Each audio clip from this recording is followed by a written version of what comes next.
Hi, hello, and welcome back to my channel. If you are new here, I am Dr. Jasmine. I am a clinical psychologist as well as a mom of three, and I'm going to be starting a new series called Q&A with Dr. J.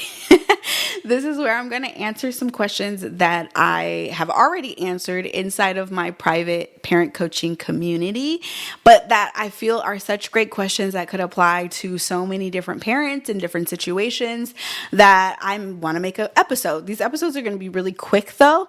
I just kind of want to share the question and share my quick answer and just get us talking and thinking about these different things. So a mom recently asked me in my membership about bedtime struggles with her 4-year-old.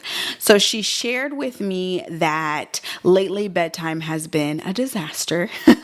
A lot of dawdling towards the end. So things will go great, like, getting ready for bed, taking baths, getting in pajamas, winding down, reading books, like that's okay. But it's when she goes to leave the room that he has a hard time with going to bed, and he gets very upset and even gets aggressive. She said the last time he smacked her and ran out the room, and she was just left like shocked and upset and overwhelmed. And as we got to talking, I realized two things. One, that he is in a school where he's still taking naps. Even though he might not really need naps, it kind of interferes with her bedtime, which the mom suspected, like he's really wound up and excited, which can also be a sign of overtiredness. But given his schedule and his needs, because this is not an issue on the weekends, mind you, she said, we're fine on the weekends. It's the weekdays that are just a mess. So all of that information led me to believe that he doesn't really need naps, but because of the schedule and routine of the school that he's at, he sometimes takes naps, which interferes with bedtime.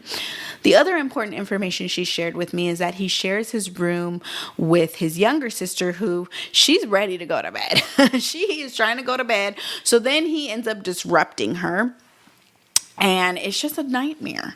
So as we were talking, some of the solutions that we came up with is, one, we're not going to be able to change the school. He's going to stay at the school. They're going to still have this routine next year. So it's really about how can we make environment at home work around this routine. And so since mom had the ability to give each child a room, that was one of the solutions that we thought of together, is like, okay, I think it's time for him to have his own room. And so this is wonderful. I know this is not the reality for a lot of parents and families to be able to have separate rooms. I realize this. If you are not in a position to split up the kids, what I do recommend is putting the child to sleep who is ready to go to sleep, right? Who's the most ready. Oftentimes it's the younger one. And so put them to sleep first, and then put your older child to sleep second, so that they have more time with you. They have more time to wind down and get tired and get ready for bed. That would be my best piece of advice if you're not able to switch to give each child their own room. Now, for him, and what we talked about is how we as parents can fall into the trap of putting a lot of pressure on our child to do things to their body that they have control over, right? This is really the root of power struggles, right? Go to bed when I tell you to go to bed. Go potty when I tell you to go potty. Eat your food when I tell you to eat your food, right? All of these things spark power struggles. And it's a lot of the questions that I get as a psychologist, right? Is like, how do I navigate these moments? Because my child is digging in their heels, and they won't cooperate. Well, what we have to realize is that there are certain things we do have control over, and there are a lot of things as parents we don't have control over. And one of those things being our child's body, right?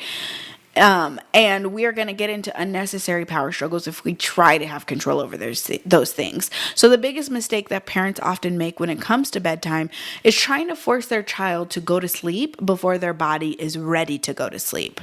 Now, that is not to say that children shouldn't have to stay in their room. They shouldn't have to play quietly and maybe even stay in their bed. But they don't need to be forced to go to sleep. And I think the more we can reinforce and let our child know that, the better, right? Where they come to understand, oh, okay, mommy and daddy are not trying to control me or force me to go to sleep. It's okay if I stay up and wind down as long as I'm quiet, etc. So that's what we do with my daughter, especially, well, both of my daughters, but my oldest, she has different sleep needs, and she's always needed less sleep than her sister, and it's always taken her a while to wind down. So I imagine I would have had so many nightmares if I was forcing her to go to sleep before she's ready. And so a lot of the times, for an hour plus, she's in her room playing quietly. And so this is her time to do puzzles, work on artwork, read her books, write books. She's writing a lot of books now. But do whatever projects call her, right? This is actually her own personal time. And I love that for kids.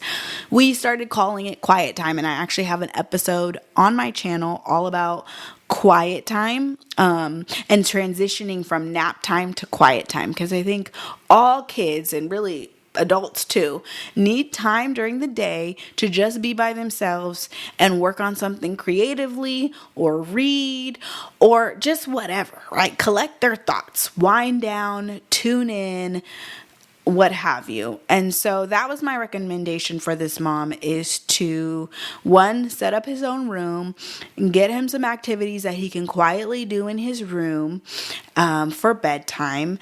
And then sometimes what we'll do for my daughter is, it'll be like 8:30 and I'm like, okay, it's time for you to get in your bed. I never say it's time to go to bed. Well, not never, but I'm very careful on the words that I use. It's not that I want you to necessarily just like go to bed right now, but it's time to get in your bed. So let's say she's at her desk or she's playing on the floor. Okay, now we're going to transition to you going in your bed, and you can read quietly. You can work quietly in your room, in your bed, but I'm just like moving you closer to the point at which you fall asleep. Again, when you fall asleep, how long it takes you, that's up to you and your body. I trust you will figure it out. You will go to bed when you're tired, but I need you to kind of slowly move in that direction because it's getting late, that kind of thing. Okay, so that is it for this episode. Let me know down in the comments if you're watching on YouTube if that was helpful, what other bedtime questions you have. If you'd like more of my parent coaching, direct feedback, be sure to join the waitlist for my private community. It will be reopening really soon. It only opens a couple times a year. And I hope to see you inside. All right, that is it for this episode. Bye.